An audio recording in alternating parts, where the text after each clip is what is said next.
I have collectively worked on over 545 YouTube videos that have collectively generated tens of thousands and even hundreds of thousands of dollars for various businesses just because they were attracting the right type of audience. And in this video, I will be sharing the blueprint to creating the perfect YouTube video for your business that will absolutely transform your online presence if followed correctly. Now, as a video editor myself, I've spent literally thousands of hours honing my craft and refining my thesis that literally blew up channels with just a single video. And one of the biggest reasons I found why some people just can't seem to understand why their videos can't get over 60 views is because, quite frankly, their ideas suck. And you don't want to be those people. Think of it this way. At the start, your video is kind of like a seed. If you want your video to grow and eventually become something huge, you need to make sure that you're picking the right seed that has the right potential to do so. Now, if you correlate that seed to your idea, if you pick the wrong one, your video will go nowhere. So to think of a good idea, you first need to ask yourself, why am I making this video and who am I making it for? Once you have these two questions answered on a piece of paper, then we can start doing some research. Let's say, for example, that you want to market your service business and your goal is to reach your target audience and educate them about the problems that your service business solve. Cool. Now go on YouTube and type in what you think someone who would be looking for a service like yours would be searching for with all the relevant search terms for your specific niche. Now you want to start consuming content that is relevant for your example, but is also outperforming the average median performance from the creators of those videos, meaning that those ideas and the packaging of those videos is proven to work on YouTube. To see metrics that will help you identify these, you can use a tool like vidIQ. Then, using the most successful and relevant videos as inspiration, you can create the idea and thumbnail for your video. Now, remember when I mentioned how the idea is like the seed for your video? Well, there's obviously more to it. Now that you have your idea, you need to make sure that the video you're going to be creating with this idea has actual substance, because you don't want to be the guy rambling about one thing for hours and hours and hours and hours. No one will watch that. You need to make sure that your video has a clear and followable structure that will allow you to present all the information you want in a clear and concise way. You can use whatever tool or text editor you want, but the general structure you want to follow goes like this. First, think of all the things that you want to mention in your video. Then create a table where you can outline all these points vertically. Once that's done, you want to section out why would someone care about this? What is the information that you actually want to present within this point? Then you also want a separate section where you want to think of ideas on how you can connect different points to one another. And another bonus section where you can leave some specific information on how each section can be edited. Now, if your video is super straightforward, like a tutorial or a showcase basically, then it might just be simpler to write down everything you want to say, expand on it, and simply use that as your script. Or if your video is more story-based or has a clear progression, then you could use something similar to a hero's journey structure. But I should probably cover that more in-depthly in another video. So now all you have to do is fill up the table with all the missing information and boom, your video is done. Now, just because you wrote down different points and sections doesn't mean that your video will magically start attracting your ideal customers yet. You still need to make sure that your video actually provides value. The worst thing that can happen is if your idea is fantastic and you spend hours and hours scripting the perfect video only for it to fall flat when you actually post it on YouTube because you forgot to sit down and think, wait, what does the viewer actually learn from this? This is why it's extremely important to look at what other successful creators within your niche are doing and see how you can present those similar points in a better and more educational, entertaining, and informative way while still making sure that your video has substance. Now, I really can't comment on this too much because this really depends on what your target audience is, what niche you are in, and where your expertise lies. So make sure that you use your experience, expertise, and knowledge within your specific subject, and don't hesitate to share your insights with the world. Otherwise, people will just pick up that you're gatekeeping, assume that you're selling a course, and just click off. Okay, so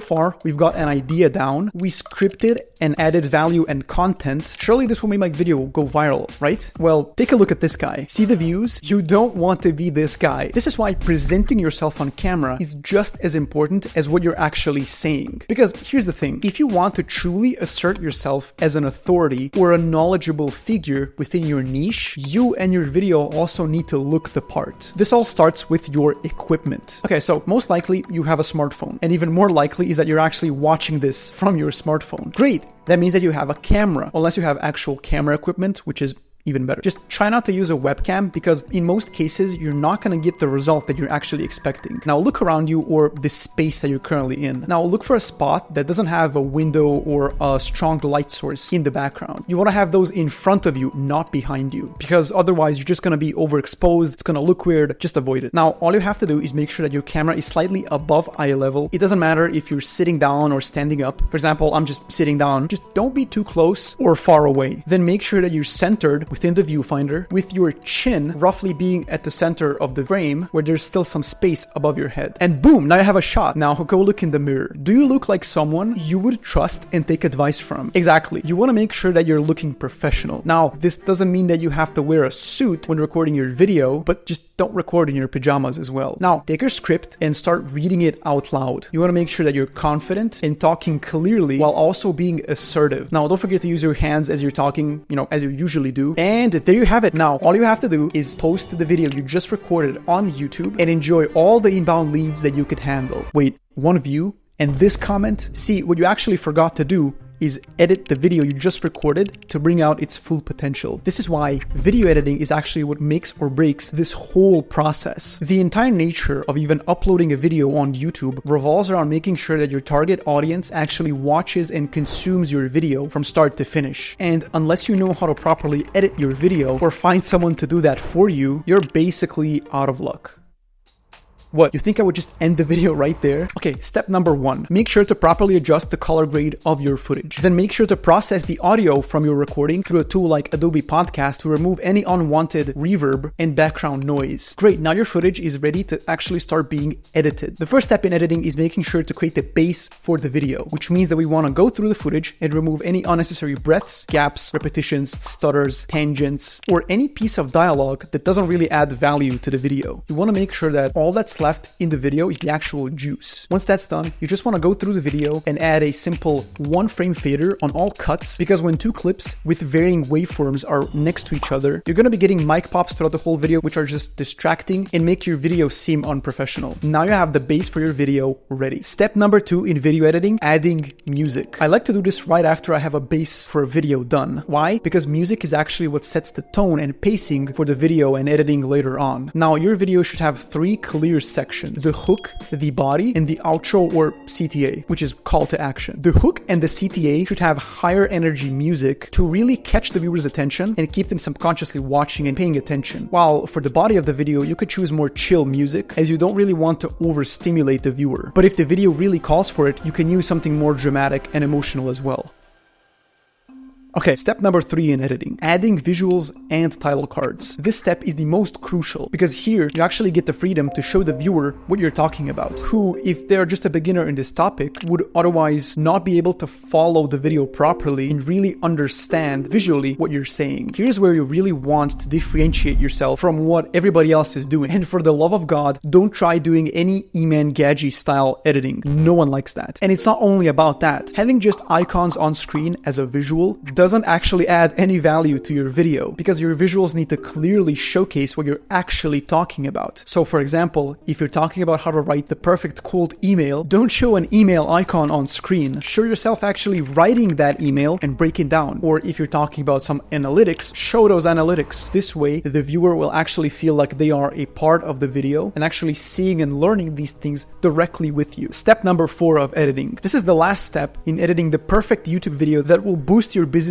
exposure, and that is adding sound design and movement on screen. Now, with sound design, the general result that you want to be going for is that everything that moves on screen should have sound design accompanying it. Now, because you're not editing a Netflix movie, you don't really need to go overboard here, but try to focus on adding another layer of perception for the viewer by focusing on enhancing the visuals and transitions in your video. So instead of your visuals looking like this, they can look like this. Now, when it comes to adding movement on screen, such as zooming in and out, just make sure that the movement is not random, but is actually emphasizing what you're talking about. Otherwise, it will just look weird, break the focus of the viewer, and eventually lead them to just click off. And voila, now you have a banger YouTube video that will attract your perfect target audience, hook them in, keep them engaged from start to finish, educate them on your chosen topic, and lead them straight to my last point, which is that video editing is hard. And we haven't even talked about creating thumbnails at all, which I will do in a separate video. It takes hours and hours and hours of practice to get really good at editing and being able to create an actually engaging video that will create the results that you're looking for. So if you have a business that relies on your videos being absolutely top-notch to drive the exposure and revenue that you want, check out the link in the description where you can book a discovery call with me where we can discuss your content needs.